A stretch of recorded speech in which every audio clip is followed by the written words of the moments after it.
The road we're on is paved in Garth. Come along on the journey as we explore Garthology. Think of it more as a conversation. I like that. So if this is truly a conversation, then I say let the conversation begin.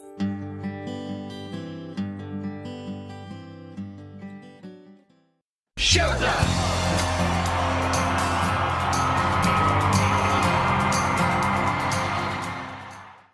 Hey everyone, it's Deb. And I'm Pete.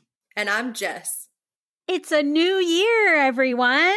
Hey, Happy New Year. 2025. Happy New Year. Welcome back to our first new episode of Garthology in 2025. In today's episode, we will finish up our review of Garth's album, Man Against Machine. This is part 6 of our review, and today we will discuss the final song on Garth's first post-retirement album. If you didn't get a chance to listen to part 5, be sure and check out season 5, episode 14, when we talked about song number 13. As we discussed previously, in July of 2014, Garth held a press conference where he confirmed a world tour that ended up kicking off at Allstate Arena on September 4th, 2014. During his July 2014 press conference, he also announced plans for a new album. The album Man Against Machine was Garth's first album released digitally, and at the time was available only through his online music store called Ghost Tunes, which was eventually absorbed into Amazon Music. Prior to the physical album's release, Ghost Tunes featured a digital pre-order, providing immediate downloads of the first release single, People Loving People, as well as Send 'Em On Down the Road. To promote the new album, Garth performed Mom during a November 7th, 2014 appearance on Good Morning America. And I don't know if you guys remember that performance, but I do. And I cried like a baby. Yeah, I remember it. The album Man Against Machine was officially released on November 11th, 2014, and 2 singles were eventually released from the album, which were People Loving People and Mom. Okay, let's look at the final song on this album. Song number 14 is called Tacoma. So fast that the hurt can't catch up. I'm burning your memory 1 mile at a time, all the way to Tacoma. Then I hope you're out of my mind. I'm thinking with a truck stop song. Tacoma was written by Caitlin Smith and Bob DiPiero and clocks in at 3 minutes, 46 seconds. An interesting note about songwriter Caitlin Smith. Caitlin has written songs recorded by Meghan Trainor, the song Like I'm Gonna Lose You, which was a duet with John Legend and reached number 1 on the Billboard Adult Top 40 chart. She also wrote the song You Can't Make Old Friends, recorded by Kenny Rogers and Dolly Parton, plus High for Miley Cyrus, as well as many others. As for the second songwriter, Bob DiPiero, he's got a really impressive resume.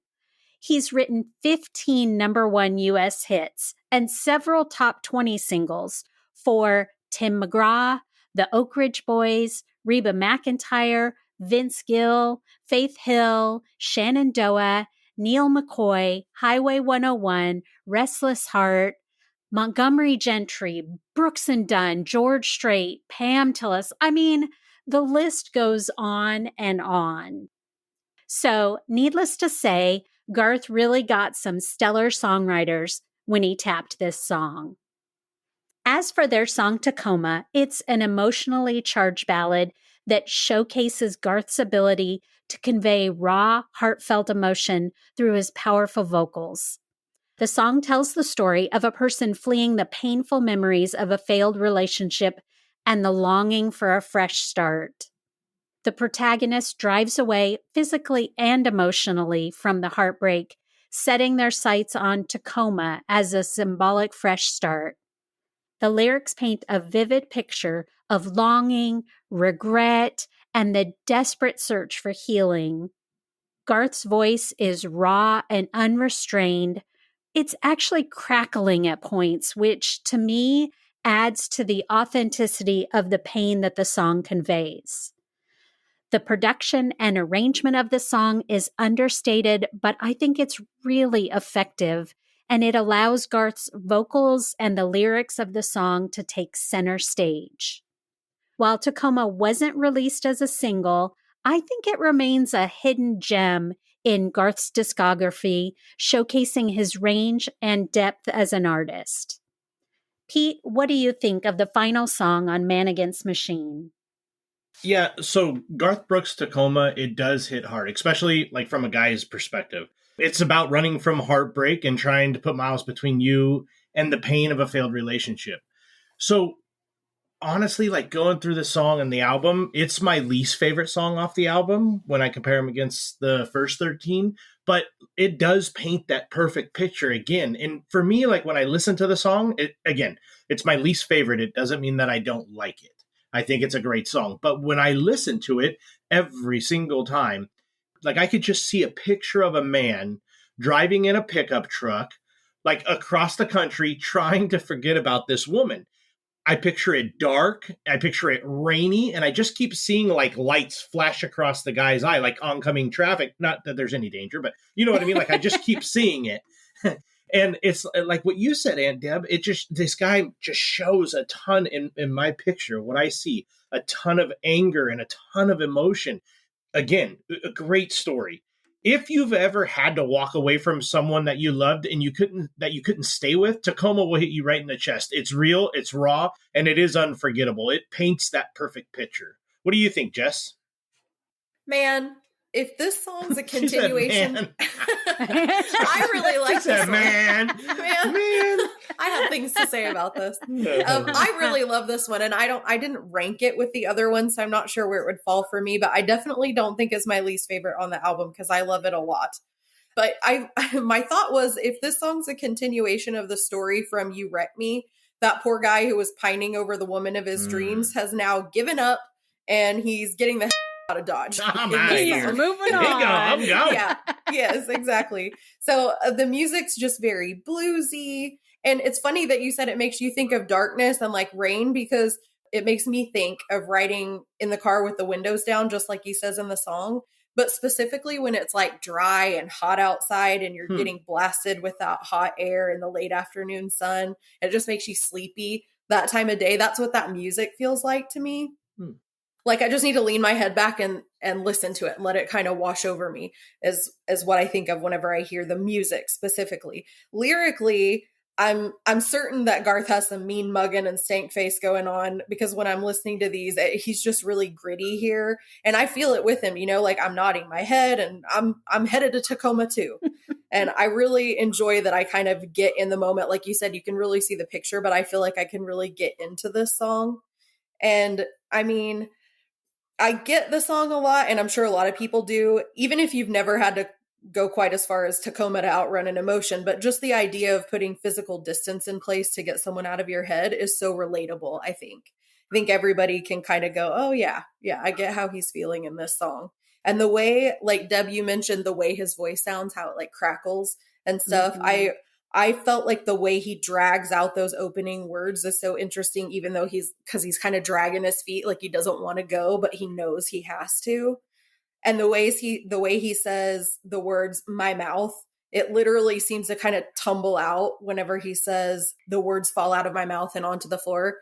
You can hear it kind of tumble out of his mouth, which is just brilliant. I was like, oh yeah. Delivery was both insane of those. There. Yeah, both of those things that you just said, that's so perfectly stated. Yes. It's just emotionally provocative. And we all talked about like getting into it, feeling it, which is true for a lot of Garth's music. But I think this one specifically taps into those emotions really well. And especially given that it's only, what did you say, 3 minutes and 46 seconds, 45 seconds, something like that. It's not a super long song. And it's not super heavy on words, but still very touching. It made me think, did you guys ever see, I'm like an 80s baby, and I saw Adventures in Babysitting. Oh yeah, I love that movie when I was a kid. Yes. Well, there's a part in there that says, nobody gets out of this place without singing the blues. And that's what putting this song at the end of the album made me think of, because the album is Man Against Machine, and there's possibly no musical genre more human and universal than the blues, because suffering is universal to the human experience. So to me, putting this song, Garth choosing to put this song at the end of the album is perfect, because it's the perfect ending of Man Against Machine, because nobody gets out of life without singing the blues. Ooh, well Very done. well done. Yes. God, I'm tying in my 80s roots there. And I love that movie. And by the way, Bradley Whitford's in it, who I also love. He is. Oh, he was the bad guy, but I still love him. He was a baby. He was. All right, everyone. That's it for this episode. And that's also the end of our review of Garth's 9th studio album, Man Against Machine. We definitely look forward to reviewing more Garth Brooks albums in the future.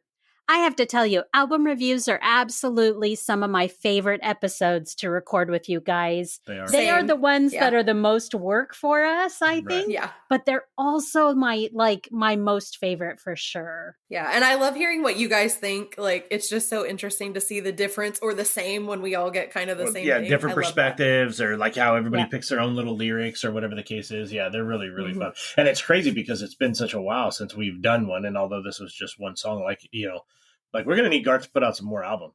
We're catching up. He needs to start popping these things out. Yeah. That's funny. It's true, Garth. You heard it. Pressure's on. The pressure's on you. New albums, new albums, new albums. Yes.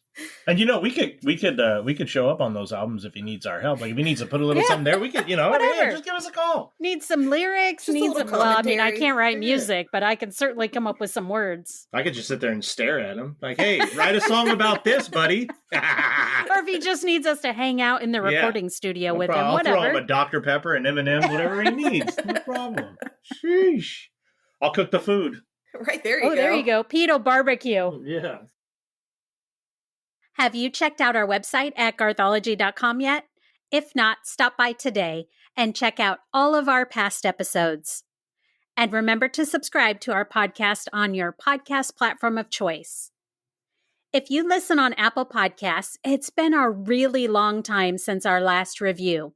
So if you get the chance, please stop by, hit that 5-star button if you like what you hear, and then write up a review to encourage others to listen. Be sure and share us with everyone you know. That way you can help your friends in low places become Garthologists too. And speaking of friends in low places, if you guys are on social media, we are too. If you guys like to use Facebook, we are at facebook.com/GarthologyCast.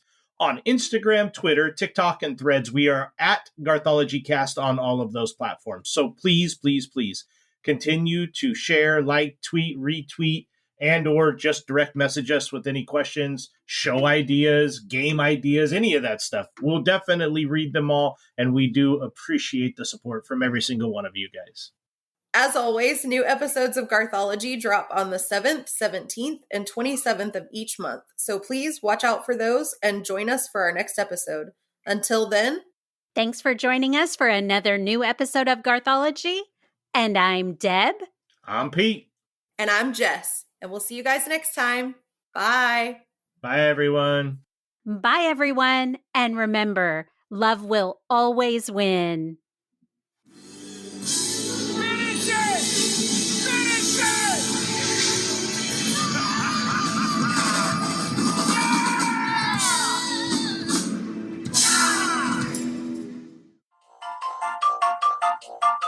Bloopers. The song tells the story of a person fleeing the painful Can you give me like 5 minutes? Nope. Speaking of friends in low places, Yes. Yes, we Yes. do. Again, Yes, very well. Okay. And I'm Jess. And I'm Jess. I'm signing off. Yeah, that's it.